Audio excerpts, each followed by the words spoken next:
La dernière, elle va faire mal à Quentin Fillon-Maillet qui va aller 2 fois sur l'anneau de pénalité d'entrée. Déjà que ça va pas très vite sur la piste pour les Bleus. Là, ça va coûter cher. Il va le jouer, le 10 sur 10 sur son tir debout, Éric Perrault. Ouais, c'est bien, il a été calme sur le début du tir. Il a bien pris le temps justement de recréer le vent, on l'a vu. Hein. Il a fait des clics en direction de la gauche. Ou de la droite, je ne sais plus. Je m'y perds moi aussi entre ce vent de réglage de tout à l'heure et maintenant. Mais il a agi en tout cas au niveau latéral sur sa carabine. Et c'est payant. Il ressort donc en tête avec un sans faute. Emilien Jacquelin, le voici. 3e Français engagé dans cette course.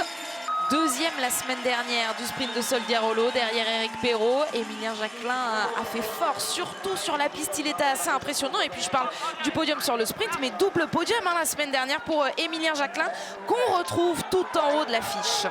Ah, j'aime beaucoup sa façon de partir du portillon là, Emilien. Johannes Beu, ça y est, il suffisait de l'appeler, le voici. Dernière occasion pour Johannes Beu de remporter un sprint cette saison. C'est le 8e sprint de la saison. L'hiver dernier, il les avait tous raflés. Cette fois, il n'en a pas gagné un seul de sprint sur cet hiver. Il sera dangereux à surveiller bien sûr sur le tir debout.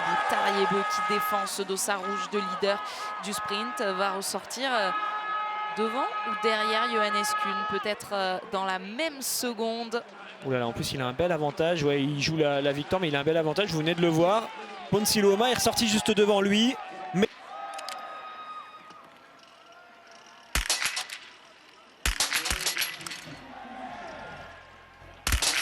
Bravo, la belle mentalité pour Éric Perrault qui s'est accroché pour ne mettre aucune balle dehors, le 10 sur 10. Bravo gars, franchement là Eric, ça c'est du bon boulot, c'est un bon apprentissage, c'est également bien tenir dans cette course du petit globe des moins de 25 ans face à Giacomel. Très très fort d'être capable comme ça alors qu'il était sur un bon rythme, que ça s'enchaînait bien, de se reprendre avant la 4e balle, ne pas la mettre dehors bêtement, aller chercher au niveau mental les ressources pour s'appliquer et ça paye, c'est un 10 sur 10 qui est très joli. Eric sera placé, est-ce que ça suffira pour un podium? Pas sûr parce que ça va vite face à lui, mais quoi qu'il arrive ce sera encore une belle course. Le champion du monde du sprint passe à côté, le champion du monde du sprint, je me reprends, passe totalement à côté même. Ah, pareil, hein, il vient de réagir seulement, il n'avait pas vraiment regardé le vent et il a fini par faire des clics qui ne lui assurent même pas de mettre les 2 dernières balles. Grosse sanction, 3 balles dehors pour Sturla Laegred. Une balle dehors pour Justus Strelov.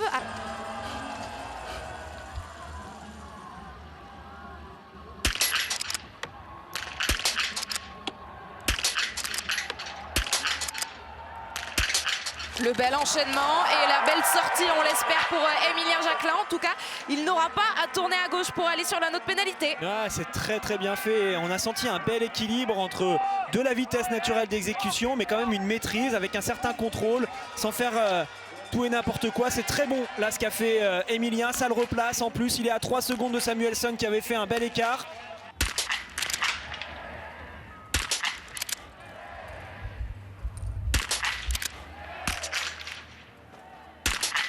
Quelle application de la part de Johannes Beu qui va prendre la tête de cette course devant Sébastien Samuelsson. Là, ça pose bien pour Johannes, il le sait que face à son frère, il ne va rien devoir lâcher et se concentrer sur chaque balle. C'est déjà le money time pour Tarier-Beu. Pas beaucoup de solutions, hein. Aller chercher un 9 ou un 10 sur 10 pour continuer d'espérer de jouer face à son frère.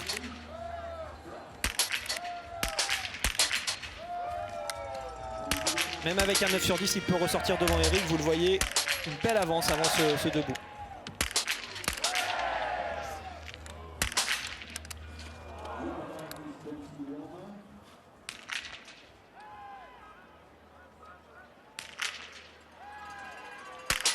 Quelle tension pour lâcher cette dernière balle. Elle est dedans. Il a pris ce joker sur Éric Perrault. Et même un petit peu plus en mettant du temps à tirer la toute dernière.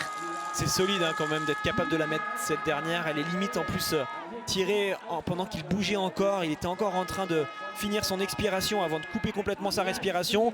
Et regardez au niveau du chrono, on va vraiment pas être loin d'Eric. Alors il a perdu un peu de temps quand même en se reprenant. C'était la même chose mine de rien pour le français. Ça devrait ressortir dans le même chrono et rivaliser face à Eric dans ce dernier tour pour essayer de reprendre la tête 3 secondes, 3 seulement. C'est très très serré. Tommaso Giacomel pour lui aussi aller chercher le 10 sur 10.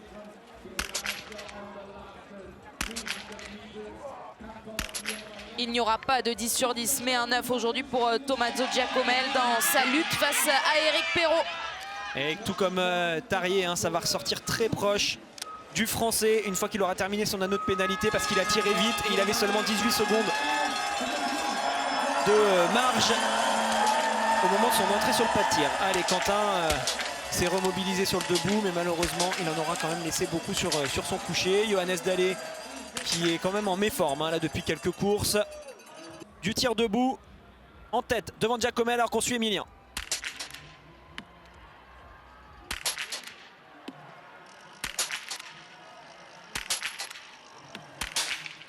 Ah dommage, la dernière balle, ça s'est pas payé parce que l'attitude d'Emilien Jacquelin sur le tir debout, elle nous a beaucoup plu. Il était parfait son tir, il était super, il était bien calé et il accélère sur la dernière, elle est dehors, c'est trop dommage. Elle est en plus à rien du tout à droite. Allez, deuxième biathlète à suivre. Johannes qui joue la gagne avec une belle marge de 25 secondes.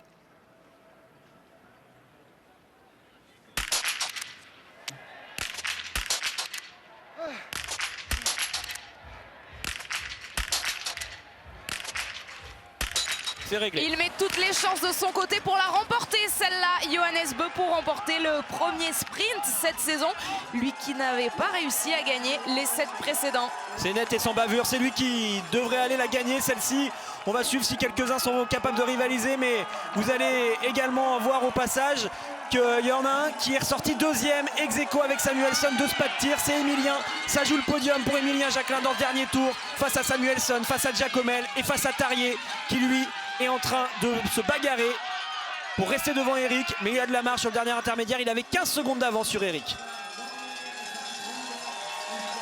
Il sera devant Éric Perrault, Tarrier Beu, mais à quelle distance sera-t-il de son frère? Est-ce qu'il va réussir à décrocher le globe de cristal pour le classement général? Est-ce qu'il va réussir aussi à décrocher le globe du sprint? On va plutôt voir les choses dans ce sens, hein, le globe du sprint d'abord. Et ça va être la mauvaise opération pour le classement général. On l'a bien compris pour Tarrier Beu qui va finir derrière son frère. Allez, Johannes va aller gagner cette course. Par contre, nous, ce qui nous intéresse, c'est le passage d'Emilien.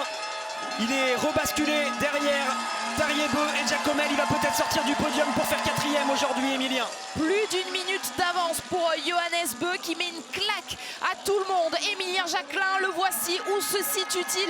Et c'est cette 4e place de Sebastian Samuelsson désormais qu'Emilien Jacquelin peut aller chercher. Il sera 4 secondes plus rapide que le Suédois, mais donc bien hors de ce podium composé de Johannes Beu, Tommaso Giacomel et Tarrier Beu.